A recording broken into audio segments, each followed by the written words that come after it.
Stories that time forgot. The sacrifice of a vital aquifer in exchange for €1.5 billion in white metal is the crossroads that jeopardized the electrical future of an entire continent. The lithium mine that no one wanted to dig. Imagine for a moment that you are walking through the vineyards and blossoming plum orchards of the Jadar region in western Serbia. The air smells of fertile earth and the wood smoke from nearby homes, a scent that has defined the lives of these farming communities for centuries. However, beneath your feet, hundreds of meters deep, lies a treasure that global economic powers desperately crave. It is jadarite, a unique whitish mineral containing lithium and boron in concentrations that far exceed the famous salt flats of South America. You, as an inhabitant of this land, are standing over one of the largest reserves on the planet, enough to manufacture the batteries for 400 million electric vehicles. But this is where the paradox hits you hard. To extract that white gold and save the global climate, the mining company must put at risk the water. You must understand that the discovery of this deposit in 2004 by Rio Tinto geologists was no ordinary event. For the European Union, which imports 58% of its lithium from countries like Chile, Australia, or China, Jadar represented strategic independence. Brussels, through its European Commission, classified this metal as a critical raw material.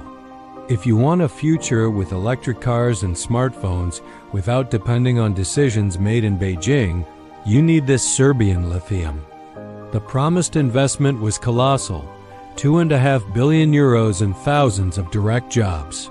For a government like Belgrade's, struggling with suffocating foreign debt, rejecting this offer seemed like economic madness. But you, who know the rivers of your region, know that paper can handle anything, but the earth cannot.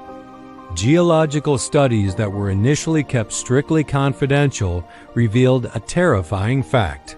The mineral is located right below the water table, directly connected to the aquifer that supplies drinking water to more than 2 million people. For the mine to operate, they would have to pump 320 million liters of groundwater every 24 hours. Although the company promised to treat the water to remove arsenic and lead, independent scientists from the University of Belgrade warned that the damage could be irreversible. What would you do in that situation?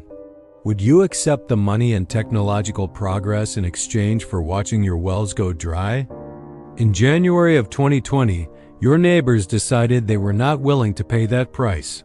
A movement called the Ecological Uprising emerged. The contrast was almost poetic. Farmers with hands stained from harvesting plums to make the traditional slivovitz, liquor marching against the silk suits of Brussels executives. The banners at the Belgrade protests sent a clear message to the world. They prefer their plums over luxury electric cars. Tension reached its peak with the invasion of Ukraine in February of 2022. Pressure on Serbia increased to reactivate the project under the European Union's REPowerEU plan. The Serbian government, in an attempt to balance the books, lifted the moratorium and granted preliminary environmental licenses. But the social response was a political earthquake. 50,000 people took to the streets shouting that they did not want to become the Congo of Europe. Finally, in November of 2022, President Aleksandar Vučić had to give in to popular pressure. In a televised speech that went around the world, he canceled the project definitively, stating that green progress cannot be built upon destruction. It was a victory for the farmers, but a devastating blow to the European Union's climate strategy. Millions of euros in feasibility studies evaporated, and the continent's greatest opportunity for lithium self-sufficiency was buried. Now, as you listen to this, the jadarite deposit is still there, untouched. Recently, scientists from the Karlsruhe Institute of Technology in Germany have claimed that a new technology exists to extract lithium using much less water. Rio Tinto is trying to return to the fray with this new promise, but trust has been broken. The region's inhabitants wonder if this is just another lie to get the bulldozers into their home. The case of Serbia shows us the bitterest face of the energy transition. We all want a carbon-free planet, but nobody wants an open-pit mine. This reality forces us to confront an uncomfortable truth that we usually ignore when we buy the latest phone model or a modern car. There is no such thing as 100% clean energy. Every solar panel and every lithium-ion battery has a hidden cost. Jadar has become the symbol of a resistance that demands honesty. We cannot save the planet's climate by destroying the local ecosystems. The green transition must not be an imposition from the offices of large corporations, but a transparent negotiation with the people. China continues to dominate the market, controlling 65% of the world's refining of this metal.